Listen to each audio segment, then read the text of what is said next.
नमस्कार दोस्तों। आप मस्त होंगे, स्वस्थ होंगे और आपकी बहुत अच्छे से चल रही होगी स्टडी।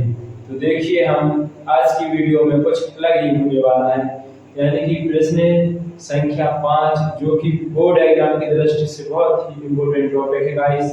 इसको शुरू से लेकर एंड तक बहुत अच्छे तरीके से गाइस देखिएगा, और इसे देखने के बाद आप एक बार जरूर लगाइएगा। तो अब मैं गारंटी के साथ कहता हूँ कि आपको 100% यह प्रश्न बहुत अच्छे तरीके से समझ में आ जाएगा। तो देखिए गाइस, हम इस प्रश्न को करते हैं। तो देखो प्रश्न क्या है, पांचवा। एक समकोण त्रिभुज की ऊंचाई इसके आधार से 7 सेंटीमीटर कम है। यदि कर्ण 13 सेंटीमीटर का हो तो अन्य दो हो जाए, याद कीजिए। यानी कि गाइस कुछ नहीं दिया, सिंपल है। तो सबसे पहले नाम आ गया है समकोण त्रिभुज। तो समकोण त्रिभुज सबसे पहले इसकी आकृति बना लेते हैं, है ना। इसकी आकृति बना लेते हैं, चलो। मतलब समकोण त्रिभुज उसे कहते हैं जिसका एक कोण कितना हो, 90 डिग्री का, है ना। तो देखिएगा इस क्या कहा है इसने कि जो त्रिभुज की जो ऊंचाई है इसके आधार से 7 कम है। यानी कि जो इसकी देखो ये आधार कहलाती है, ये इसकी देखो ऊंचाई कहलाती है। जो तिरछी वाली है इसको ये वाली लाइन इसे क्या कहते हैं, कर्ण कहते हैं। यानी आधार, और जैसे इसने क्या कहा, इसके ऊंचाई इसके आधार से 7 सेंटीमीटर कम है। यानी इसकी जो आधार है इसको मान लेंगे x, और ऊंचाई है जो आधार से कितनी कम है, 7 कम है। यानी x में से 7 घटा देंगे। और प्रश्न में क्या दिया है, कर्ण कितना दिया, 13 सेंटीमीटर। तो कर्ण कितना हो जाएगा, 13। तो सबसे पहले हम इसको करेंगे यानी माना। तो क्या करेंगे, माना आधार। माना आधार क्या माना, x, यानी x सेंटीमीटर। और इसकी जो ऊंचाई है वो कितनी मान दी है, ऊंचाई कितनी है अपनी, x माइनस के 7। और कर्ण कितने दिए है, 13 सेंटीमीटर, है ना।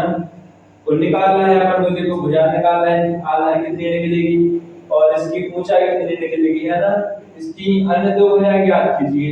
यानी आधार निकालना है और ये ऊंचाई ज्ञात करनी है। तो देखिए, जब अपन को आधार दी, आधार का पता हो, ऊंचाई का पता हो और कर्ण का पता हो, तब एक फॉर्मूला होता है। फॉर्मूला क्या होता है, पाइथागोरस प्रमेय लग जाएगी इसमें, है ना। तो देखिए पाइथागोरस प्रमेय इसमें लग जाएगी, यानी कि पाइथागोरस प्रमेय लगेगी। तो देखिए पाइथागोरस प्रमेय से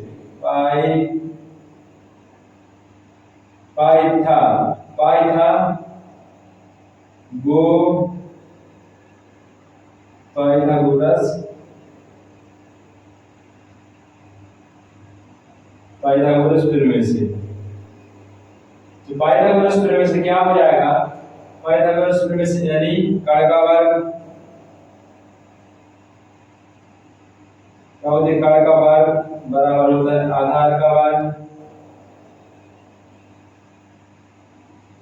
आधार का वर्ग प्लस लंब का वर्ग,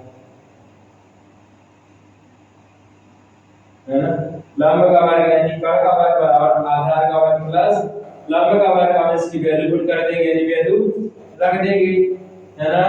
तो बहुत अच्छे तरीके से दोस्तों इसको करते चलेंगे वीडियो के सवाल के अंत तक। देखो कर्ण कितना है, अपना 13, यानी क्या हो जाएगा, 13 का वर्ग, 13 का वर्ग बराबर आधार कितना है, आधार x, यानी हो जाएगा x का वर्ग, प्लस क्या है, लंब कितना है, सॉरी लंब कह दो या लंब कह दो या ऊंचाई, एक ही बात कहलाती है ना। तो देखो लंब यानी ऊंचाई कितनी है अपनी, x माइनस 7, यानी x 7 का क्या हो जाएगा इधर, होल स्क्वायर, है ना। अब इसको देखो हम आगे कर देते हैं। तो देखो आप लोग तो जानते ही होंगे थोड़ा बहुत, 13 का वर्ग यानी 169 बराबर x का स्क्वायर से हो जाएगा प्लस एक्स माइनस 7 यानी ए माइनस बी का होल स्क्वायर क्या होता है प्यारे बच्चों, क्या होता है ए का स्क्वायर यानी एक्स का स्क्वायर प्लस 7 यानी 49 हो जाएगा माइनस के 14x। इतना हो गया है प्यारे बच्चों। अब इसको हम देखो बहुत अच्छे तरीके से लास्ट तक करते चलेंगे, है ना। तो आप वीडियो जरूर देखोगे अंत तक। तो देखो यानी 169 बराबर x square plus x square 2x square, है ना, प्लस 49 माइनस के 14x। और क्या करेंगे कि जो है ना मतलब बराबर के दोनों तरफ है ना, इन्हीं को एक तरफ कर लेंगे, है ना, यानी 2x स्क्वायर माइनस के 14x और क्रम से लिख लेंगे प्लस के 49 माइनस के 169 बराबर का 0। देखो 2x स्क्वायर माइनस के 14x प्लस के 49 माइनस के 69 कितना हो जाएगा, कितना बचेगा घटाने पर, कितना बचेगा घटाने पर, चलो बताओ जल्दी से जल्दी आप लोग कितना बचेगा। आप लोग जरूर कमेंट सेक्शन में जरूर लिखिएगा कि सर 169 में से हम प्लस के 149 हटा देंगे तो कितना बचेगा। कमेंट सेक्शन में आप जल्दी से जल्दी बताओगे और सभी बच्चों कमेंट करके हमें जरूर बताइए कि सर कितना बचेगा, है ना। तो देखो चलो सर आपके घटाते हैं कितना बचता है, यानी देखो 0 6 में से 4 चला जाएगा यानी कितना बचेगा 12, क्या बचेगा 120 बचेगा ना बराबर का 0। हाँ सभी लोग एक बार लिख देंगे कमेंट में कि सर 169 में से 49 हटाया तो कितना बचा है 120, सभी लोग जरूर लिखेंगे, है ना। तो देखो इसमें 2x स्क्वायर माइनस के 14x माइनस के 120 बराबर 0। अब इसको हम कर लेंगे जो समीकरण दिया है ना 2 यार, देखो इसमें 2 का भाग चला जा रहा सब में, है ना, तो 2 का भाग दे देंगे यानी 2 का भाग देंगे, इसमें तो 2 हट जाएगा यानी कैंसिल हो जाएगा। इसमें 2 का देंगे तो 7x बचेगा और इसमें देंगे 2 का तो 60 यानी बराबर का 0। अब हम क्या करेंगे 60 के ऐसे गुणनखंड करेंगे कि घटाने पर हमें 7 बचना चाहिए, है ना।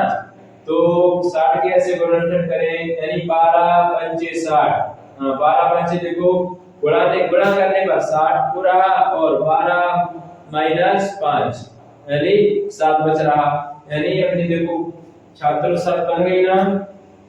तो देखो x स्क्वायर माइनस 7 के स्थान पे क्या लगा देंगे 12 माइनस के 5 x माइनस 60 बराबर का 0।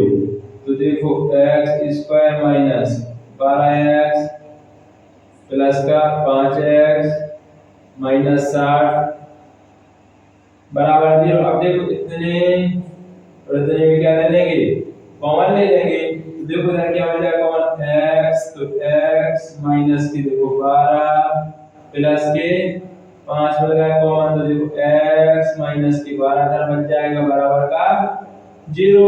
अब देखिए दोनों ब्रैकेट एक से बन जाते हैं तो हम एक ब्रैकेट को ले लेते हैं x माइनस की 12 और अगला ब्रैकेट क्या बन गया x प्लस की 5, इतना हो गया बराबर में 0।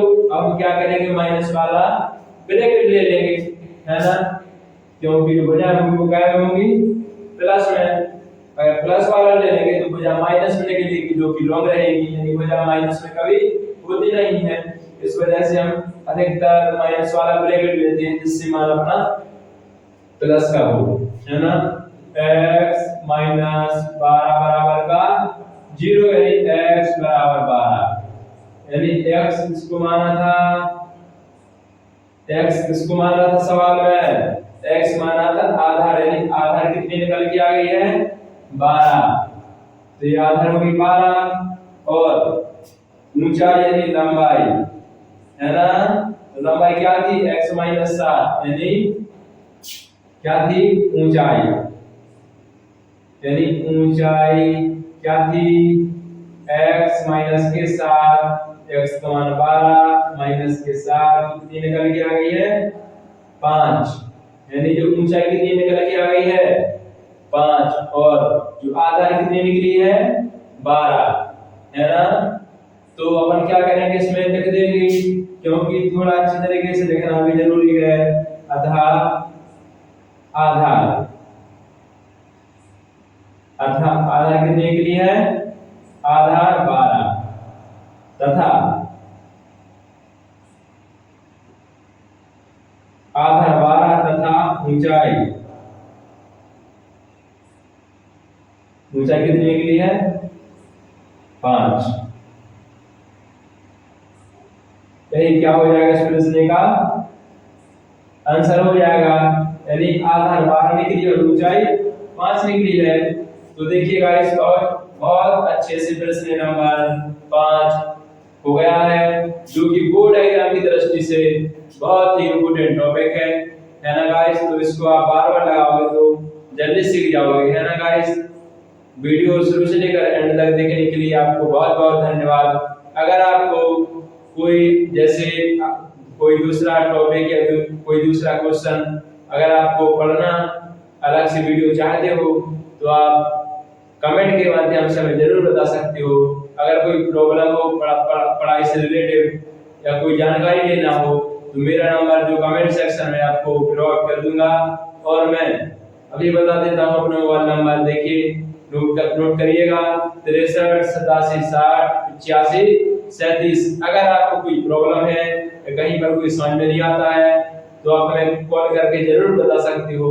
मैं आपको एक अलग से वीडियो बना दूंगा, है ना गाइस। और अगर आपको कॉल नहीं करना तो कमेंट सेक्शन के माध्यम से कमेंट करके मुझे बता सकते हैं कि सर मुझे यहाँ पर इस प्रश्न में समझ में नहीं आया है, मुझे अलग से प्रश्न की वीडियो बना दीजिए और अच्छे तरीके से समझा दीजिए, तो मैं जरूर आपको समझाऊंगा और आपकी प्रॉब्लम सॉल्व करूंगा। धन्यवाद।